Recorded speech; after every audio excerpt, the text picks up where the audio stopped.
Kabar gembira bagi para tenaga non-ASN yang tersebar di seluruh instansi pemerintah di tahun 2024. Pasalnya, kepastian nasib tenaga non-ASN atau honorer untuk diangkat menjadi ASN di tahun 2024 sudah ada titik terang. DPR RI bersama pemerintah sepakat menyelesaikan penataan tenaga non-ASN paling lambat Desember 2024.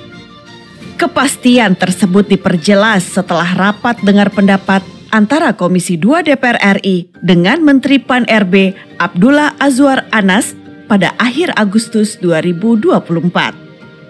Di tahun 2024 masih terdapat 1,7 juta tenaga non-ASN yang terdaftar di database BKN yang belum diangkat menjadi ASN P3K.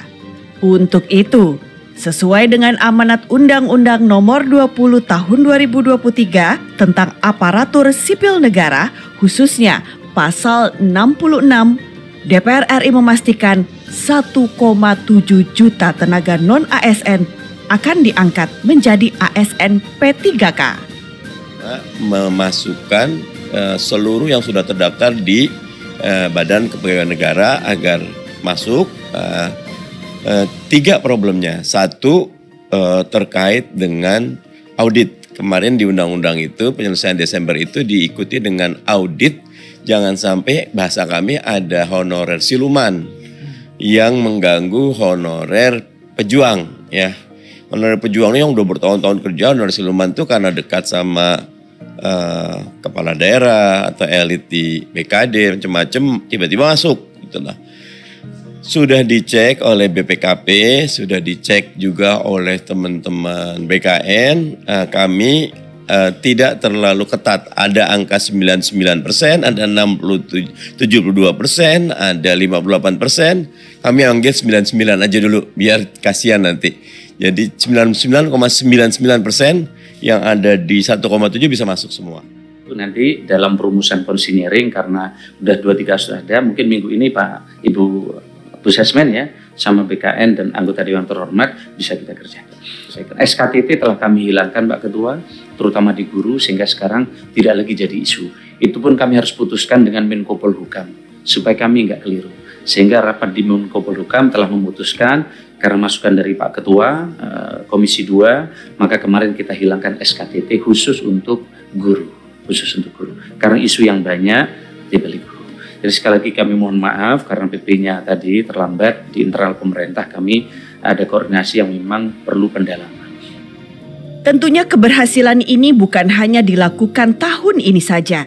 DPR RI telah menyuarakan persoalan penataan tenaga honorer di Indonesia sejak tahun 2019. Telah banyak audiensi, pertemuan dengan masyarakat, bahkan rapat kerja yang dilakukan oleh DPR RI untuk mencari solusi terbaik menyelesaikan status serta kesejahteraan tenaga honorer.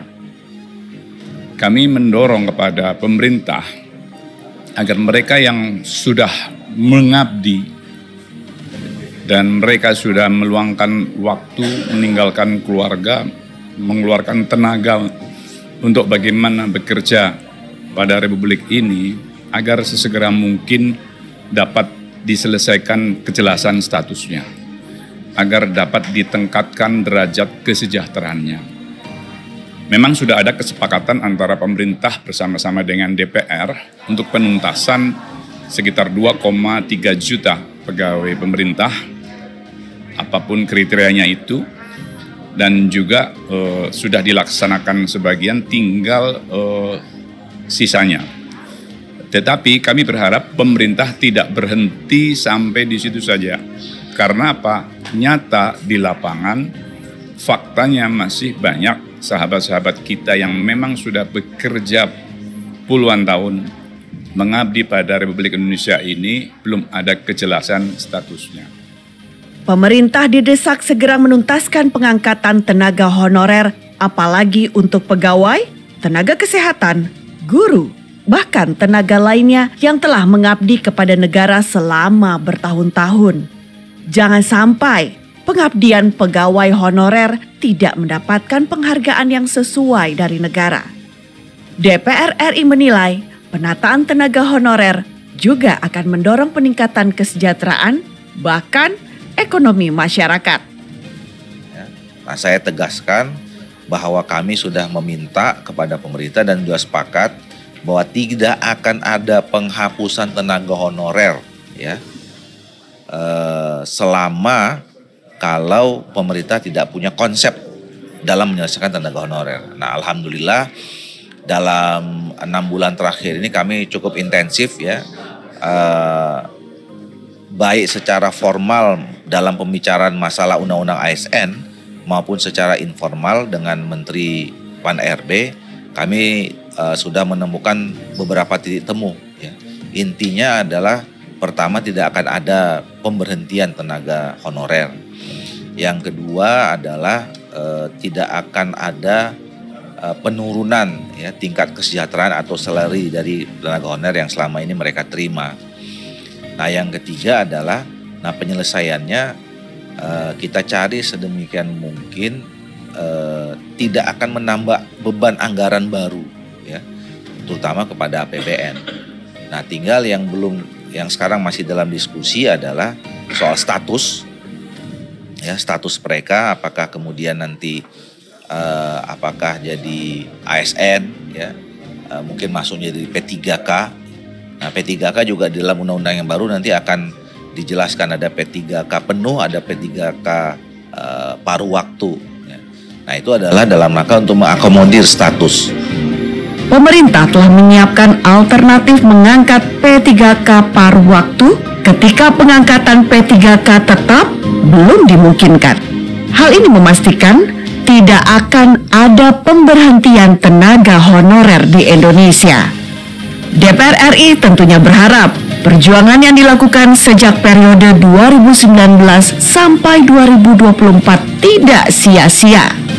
Pengangkatan tenaga honorer menjadi ASN P3K di tahun 2024 mampu menambah semangat para pegawai dalam bekerja dan memberikan kontribusi positif dalam pembangunan Indonesia. Pertama, Komisi 2 selalu menyampaikan usulan atau permintaan kepada pemerintah untuk bagaimana agar semua tenaga honor itu diselesaikan di akhir Desember 2024. Ini komitmen DPR khususnya Komisi 2 untuk bagaimana semua tenaga honor itu bisa diselesaikan secara kemanusiaan.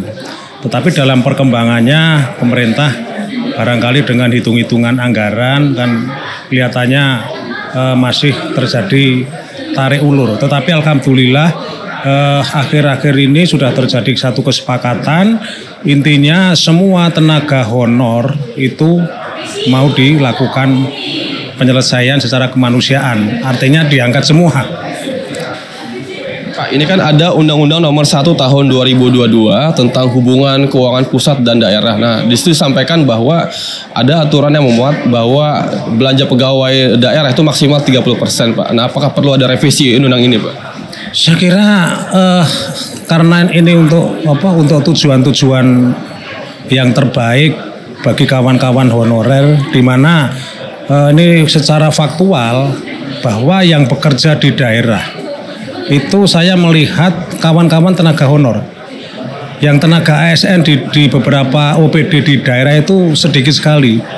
Nah, ini yang barangkali kalau yang berkaitan dengan Undang-Undang Nomor 1 Tahun 2022 tentang hubungan keuangan pemerintah pusat, provinsi maupun kabupaten kota, lakukan revisi.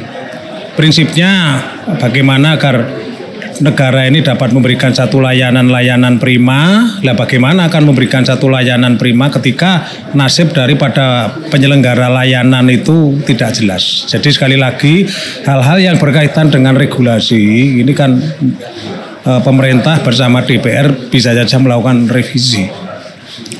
Oke, Pak, terhadap daerah yang memiliki PAD yang tidak besar, Pak, itu mungkin apa dorongan Komisi 2 supaya nanti ini bisa memenuhi kebutuhan anggaran pegawai, Pak? Inilah yang menjadi persoalan. Jadi yang berkaitan dengan kemandirian daerah, saya rasa saat ini belum sepenuhnya daerah itu mandiri. Jadi semua daerah, semua kabupaten kota masih berharap adanya alokasi dana dari pemerintah pusat. Ini yang menjadi persoalan. Padahal semangat daripada otonomi daerah itu bagaimana agar daerah itu bisa berkembang, bisa melakukan inovasi sesuai dengan dengan kemampuan keuangannya. Tapi saya melihat rata-rata kemampuan keuangan itu masih minim sekali. Pak, terakhir Pak, ini kan menjadi legacy Komisi 2 di akhir periode Pak. Nah, bagaimana mengawal ini supaya dalam transisi pemerintahan baru ini tidak terganggu Pak? Saya kira sekarang yang harus kita dorong, kita bangun, bagaimana semua harus berpikir secara positif, bagaimana mendorong pemerintahan baru.